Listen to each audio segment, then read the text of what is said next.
Okay, let's get started. Good to see you all back. Sorry I had to cancel class last time. And I'm very sorry that as a result of that, I had to postpone the deadline for the problem set. It's obviously a huge mistake not to have an assignment due on the Tuesday of Thanksgiving week, because everybody apparently has decided to go home early. Next time I shall have a project that is worth 50% of the grade.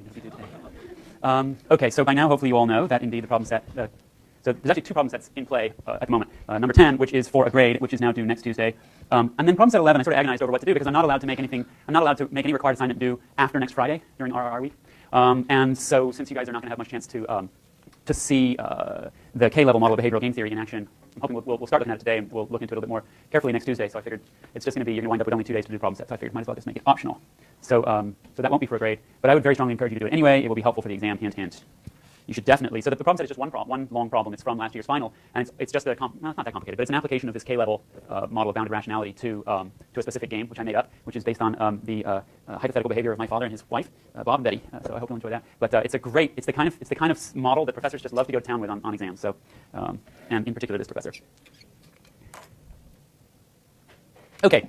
So we're going to finish up talking about social preferences today. I'll just very quickly, one slide, sort of summarize what we've learned about giving in the ultimatum game. If you remember, we sort of started out talking about social preferences by looking at the ultimatum game, right? The proposer makes an offer, and then the responder either accepts the offer or rejects it, and nobody gets anything. And we sort of use that as a very simplistic framework for a whole bunch of different questions about social preferences having to do with generosity and reciprocity and face-saving concerns. And basically what we did was we cut the game in half, right? We sort of took the two players apart, and we looked just at the proposer in the dictator game, where there's no possibility of rejection. What are the motives for giving if we take away the threat of rejection? And today, so we'll summarize that, and then what we'll do is we'll take the other half of the game that we cut apart, the responder's choices, and see what we can learn about the responder's motivations for accepting or rejecting offers when we cut out the giver, or cut out the giver's, well, you'll see. And then we'll talk a little bit about social preferences and competition. Now, I am disappointed because what I would really like to do is to talk for an entire lecture about social preferences and competition, because I think it's one of the most interesting things that economists get wrong. But we'll talk about it a little bit, and then we'll start talking about behavioral game theory towards the end. All right, so back to here. All right, so here we are, giving in the ultimatum game. What have we learned, right? So our initial question was, do proposers often offer non-trivial amounts because they actually care about the responder's outcomes, which we would think of as true sort of generosity, or maybe some feeling about, I don't want there to be big differences between us, something like that. Or are they in fact completely selfish and just don't want to get rejected, okay? Well, we can pretty much rule out rejection as the only reason. It might be part of the reason, but it clearly can't be the whole story, because in the dictator game, we've cut out the possibility of rejection. We found that people still give non-trivial amounts. But then we discover that face-saving concerns, moral wiggle room is a name given to a result in one of the experiments we actually didn't look at in this class. But the stuff that we've seen about face-saving concerns really makes us wonder what we actually mean by generosity. Is the motive to give positive, I like other people getting good stuff, or is it in some sense negative, I just want to avoid the disutility of being seen as selfish, or in some other way violating some social expectation of generosity? Okay, and sorry not to really have much opportunity to go into this in much depth, but we could imagine that there might be non-trivial policy implications. As you may know, so I assume you know this country is faced with a very severe debt crisis, debt and deficit crisis, and at the moment it's very unfortunate to say that we seem to be completely unable to do anything about it as a country. One of the main things that people are starting to talk about a little bit more publicly is that people talk about the budget in terms of tax revenues and expenditures, money going out. But there's a third huge category on the budget that winds up not actually on the budget, that represents government. It's part of our fiscal policy, whether you think of it as an expenditure or a foregone revenue, which is tax credits and tax rebates, right? And which are called tax expenditures. Because in some sense, we have this basic tax code that says, you'll give this much, you'll give this much, you'll give that much. And that's sort of like our potential revenue base, or our potential revenue. And then we spend that on actual outlays. We give money to poor people who can't take care of themselves, and we spend money on roads, and we bomb innocent people, whatever we do. It all costs a lot of money. But we also forego huge chunks of potential revenue by giving people tax breaks for specific policy reasons, right? Not exclusively because they're our rich buddies, but for many, many, many very, very meritorious reasons. We want you to go solar. We want you to hire Americans. We want you to buy homes and take care of them and not be renters, because there's a theory that renters don't take care of their property or their neighborhood as well as owners. So for all sorts of reasons, we give people tax breaks. And one of the biggest is that we give a massive tax break to anybody who gives money to charity, right? And so one question we could ask is, are those tax breaks in fact necessary, or could we come up with a clever and potentially much cheaper set of policies that would manipulate people's social preferences, right? You could like those policies or not like them, but it's something worth considering. Certainly, organizations that are dependent upon voluntary giving pay an enormous amount of attention to the results on social preferences in designing their their sort of annual funds, fundraising campaigns, etc.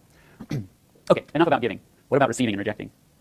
So there's an assumption in most of economics, and in most of this course, that utility from allocations across people is not dependent on how the allocations came about. So we've looked at distributional preferences. How do I feel about you getting this and me getting that versus some other allocation of outcomes? And now what we're going to look at is how do my preferences over different allocations depend upon how those allocations came into existence, or more specifically, how my choice set came into existence. Right? So you can think about the ultimatum game as the proposer forces a choice upon the responder.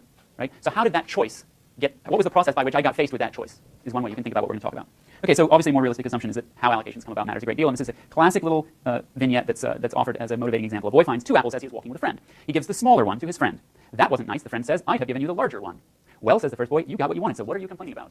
Right? So the friend says, if I'd found 2 apples, I would have given you the larger one, and the allocation would have been, friend gets smaller one, first boy gets bigger one. First boy is saying, well, you got the smaller one. You're claiming that's the allocation you would have chosen. I just gave you the allocation you would have chosen. What's the deal? Stop complaining, right?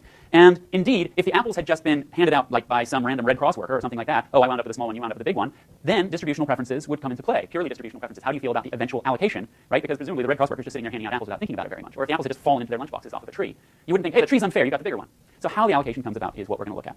You can think about two different kind of categories of this. You can think about preferences for procedural justice, which is simply how did this allocation come to be? Was the process that generated it a fair one, right? So someone having a much higher income than us might feel okay as long as that income was earned in a fair way, right? And then we can think about something that is similar and certainly overlapping, which we call reciprocity, which is where the eventual allocation comes about not through some exogenous process, but through one of us actually making a choice about who's going to get what. So this would be the case with giving and with gift exchange and all kinds of things. And also with, if you think about, in labor markets, a lot of what labor economists think about is incomplete contracts, right? I hire you to do a job. A complete contract is I tell you exactly, you will sweep this tile first, and then this tile, and then that tile, and when you get to the end, you'll turn around and you'll come back, right? That would be a sort of ludicrously complete labor contract, and you'll get paid sort of maybe per tile or only if the job is done to a certain standard. An incomplete contract would be clean LeConte Hall, right? You'll get a hourly wage, clean LeConte Hall. Here, you know, make sure that there's no dust, make sure that certain health standards are maintained, but there's a lot of room in the contract for how hard will you actually work, okay? And so issues of we'll see how social preferences come into this kind of situation. Sorry, I kind of forgot why I started that paragraph. I know why. Because the final allocation, how much money I receive and how much cleanliness the university winds up with, is determined by my choices, right? So the process by which the allocation comes into being is determined by the people who receive the end result of the allocation, right? Not just by some exogenous deus ex machina out there that hands out apples. So in this case, we'll think about reciprocity. Hey, you shafted me with a crappy allocation. Now the next time the allocation is up to me, I'm going to punish you in return. Okay, so let's go back to the ultimatum game. So remember, the ultimatum game is player one makes an offer. So, sorry, I always do this wrong. Player one makes an offer. And player two, so player one had a bunch of choices. Could have chosen any amount between sort of, let's say, they're splitting up $10. So they could have gone anywhere from, I get 10, you get nothing, all the way over to, there's some offer they make. They could have gone all the way to 0, 10, but they make some offer in here. And the one we're going to look at over and over again today is 8-2, a slightly stingy offer. And then 2 gets to decide. Sorry, I shouldn't put that payoff there. 2 gets to decide either I'm going to say no to that. I think I actually want to put the 8-2 over here. Or I don't know, accept that somewhat stingy offer or not. So what we did, the first thing we did, right, was we sort of cut the game here and just dumped this part of the game and looked at dictator games. And now what we're going to do is we're going to cut this player. Not exactly that we're going to cut this player out. It's that we're going to restrict what this player's choices are and look at only situations where the offer that the person gets to make is 8-2. And then we're going to look at what other alternative they might have walked away with in a situation where they could have made no offer. Okay? So it's going to be a little bit different than the ultimatum game, but essentially what we're doing is we're sort of once again slicing the ultimatum game in half and discarding one dimension of variation so that we can just look at what we care about. So originally we sort of looked at these two different hypotheses for why responders reject low offers. Right? One possibility, which was based on pure distributional preferences, is that the responders dislike coming out behind. Right? So we could think about this in terms of I really want the whole screen. Okay, I'm going to abandon this. I'm going to switch to full screen. So we could think about hypothesis one, as being sort of something kind of related to reference point issues, right? And we've seen that in the Charnas-Raven model. If the reference point is even Steven, if I'm ahead of even Steven, right? If I'm ahead of an even allocation and you're behind, then I'm in one domain of likes and dislikes. And if I'm behind you and you're ahead, I'm in a different domain of likes and dislikes. And so we can think about this purely distributional story for why people reject offers in terms of how they feel about sort of some kind of reference-dependent comparisons between themselves and other people. Or it could just be that people feel like a small offer is unfair and unkind and ungenerous and stingy and mean, and they get some kind of benefit out of punishing mean people, right? I mean, if someone makes a mean offer to you, if you're hungry and someone offers you a small apple, right, depending on how hungry you are, at a certain point you should take it, right? And so it's costly to reject a stingy offer. And so presumably, if you're willing to give up a small apple, right, if your friend gives you the big apple, keeps the big apple and gives you the small apple, and the ultimatum game rejection is you just grab both apples and throw them into a bush. And if you do that, you're exacting a cost on yourself. So presumably, the way economists tend to think, right, our sort of consequentialist framework for thinking about human choices, you must have been getting something out of that in exchange for what you gave up. So what we're going to think about, the way we're going to think about it is reciprocity. If someone's been mean to you, we're going to think of it in terms of you're getting some kind of utility out of being mean back, and you're willing to give up some money in exchange for the utility you get for being mean back to people, something like that. Okay, right. And the ultimatum game can't distinguish between these hypotheses for obvious reasons. So the simple solution, like I said, is to just give subjects choices from a fixed set of distributional alternatives, but vary how the choice scenario came about. Right. So in other words, what we're going to do, literally, is we're going to confront people with this take it or leave it stingy offer, and we're going to fix. Sorry, I should have put it over there. We're going to fix what the stingy offer is, and then we're going to vary what the walk-away thing that the proposer could have done is or was. Right. So in the ultimatum game, no matter what player one chooses, player two always gets to accept or reject. What we've got is a slightly different game where there's a fixed offer that player one could make, but player one's other choice isn't to make a different take it or leave it offer. Player one's other choice is a dictator choice. I'm going to walk away with X, and I'm going to walk away with X and give you Y instead of offering you a take it or leave it 8-2 choice. And then what we're going to do is we're going to vary these numbers to sort of manipulate the implicit intentions that are, the intentions that are implied by player one's decision to either stay in the game by making the choice, by offering the choice, or walk away. Okay. And that's going to allow us to, right, so then any variation we see in player two's rejection can't be because of their distributional preferences. It can't be because of this reference-based or purely allocation-based story. Right? So if we change X and Y here, first of all, any differences in choice suggest that outcomes aren't the only thing that matter, but then we'll also be able to tweak these things in clever ways. And the great thing about experimental economics is that it's relatively cheap and easy, and so you can just do a million different variations, and we'll try to find something out about how the process matters to people, the process by which the choice set arrived. Okay. So for whatever reason, I decided I wanted to have that on the board before I got here, but there it is. right? So we're going to see situations where the offer is always a low one, 8-2, always pretty stingy, and player 1 has various alternatives. Okay. So this is exactly what Falk, Fair, and Fishwalker did. This is not online yet. There will be by the end of the day. I didn't have time to rip out. So when I built these slides last year, I was really, really high on these on having things come up one line at a time, and I'm really sick of that now, and I just didn't have time this morning to get rid of that. Okay, so here's what they did. They offered people exactly this choice over and over again, but with different values of x and y. So when there was no x and y, and people are just confronted with, do you want to make this choice or not? It's not even framed as an offer per se. It's just, or maybe it is. I think in the experiment it wasn't even framed as an offer. It was just there's a player who's going to get either 8 or 0, depending on whether or not you choose 2 or 0 yourself. And in that case, where there was no x or y, you have 18% choosing to sort of reject if you want to think of that as rejection. So just 18% who apparently, we could argue that this is purely on distributional grounds. I just don't like coming out behind. It's nothing to do with whether the other person is nice or not. The other person could be my grandmother or my least favorite political candidate. It doesn't matter. I just happen to not like being a loser. If the person has stayed in the game instead of choosing 5-5, right, we're going to interpret that as unfair. And I believe that these interpretations are imposed by the researcher as opposed to the interpretations that the players put on these things themselves. But it seems kind of reasonable that if x and y are 5-5 and I'm giving you a stingy choice, take it or leave it choice, it feels like, well, that's kind of unfair. Why'd you do that? This is like I cut, you choose, and you gave me a really small slice. And sure enough, rejections go way up. The percentage of rejections goes way up. If instead I had the option to take sort of an unfair split that cut my way, and I just was faced with, well, who gets the bigger slice? Somebody else cut this apple in half. There's a big slice and a small slice. That's the boy going down the street with his friend, right? And so we think of this as staying in the game is basically sort of saying, I could have given you the larger slice, but I decided instead to offer you the smaller slice. Do you want it or do you want nothing? Right? So this is a non-sacrificial. I could have made a nice sacrifice and offered you the bigger slice, but I didn't. And what we see is that rejections go up a bit, not hugely, relative to the 18. If, on the other hand, you gave up a really, really, like you could have had it all, but instead you offered me a little bit, that's considered really quite nice and it's very fair, and rejections go way down. Okay. So this is economists caught red-handing, proving the absolutely obvious. Right? There are no surprises here whatsoever. But you can get a paper published in economics by finally saying something in fact that people have always known intuitively.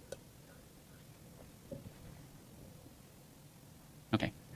This is annoying because I thought I had actually this is a line from last year. Is that in your handout? It's not. I don't know why my computer did this. I thought I had recompiled my slides after making the changes, but apparently not. Okay. So this suggests that people prefer to punish or be mean to people who are perceived as unfair or mean or just not very nice, right? So these are people who are mean. These are people who are just not very nice. And obviously, like, okay, so you're kind of a jerk, but I can sort of see why you did what you did. Whereas giving up 5-5 in exchange for 8-2, that really seems mean. Yeah. Oh, I'm very sorry. Percent staying in. I'm very sorry. I should have explained this. This is player 1. This is player 2. Yeah, thank you for stopping me there. So this is basically saying 31% of player 1s chose to give up a nice fair 5-5 split in order to make a stingy offer. 100% of player 1s chose the fair offer over the really unfair one. And the vast majority of them actually did make chose the unsacrificial, well, I'll give you the small slice instead of the big slice. So again, no huge surprises there. Okay. Here's a little bit, sorry, was there another question? Yeah.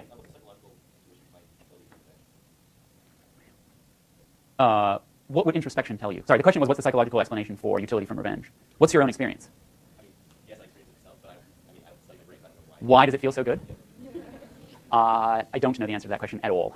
You could easily come up with, an evolutionary psychologist is always going to assume that things feel good, that things feeling good is just a chance mutation that happens to be evolutionarily adaptive, right? So why we like the taste of sweet things? Because they're hard to get and really good for you, for the most part. In the modern age, no, Snickers not so much. But why does fat taste so darn good? It's because it's really an important part of your diet, and if you're out there in the wild, you got to work really hard to get it. You got to go kill something that has fat on it, right? So you can start with that and say and sort of tell any number of sort of social evolution stories about why revenge is so delicious, it disciplines the herd, blah blah blah blah. Who knows? Does that? You all know the famous English saying, "Revenge is a dish, but best served cold." That if you want revenge on somebody, don't go and get it in hot blood. Wait until they've forgotten all about the thing, and then you come back in cold blood. I would know nothing about that, of course. I'm really just impossibly nice. Okay. Sorry. Charnes and Raven. This is our friend Matt Raven here, and Gary Charnes was a student of his who now teaches at UC Santa Barbara. Player 2's willingness to engage in helpful sacrifice, right? So we just looked at negative reciprocity, when do I want to hurt you? And now this is going to be positive reciprocity, when do I want to pay a price to help you? Okay? So player 2 over here is faced with a choice between a 750, 375, or 400, 400. So what that implies is that player 2 can give up 25 points to give 350, right? Which implies that the price of generosity is 1/14th, right? So I don't know what 1 divided by 14 is, but it's that many cents on the dollar to give a dollar to somebody, to the other player, right?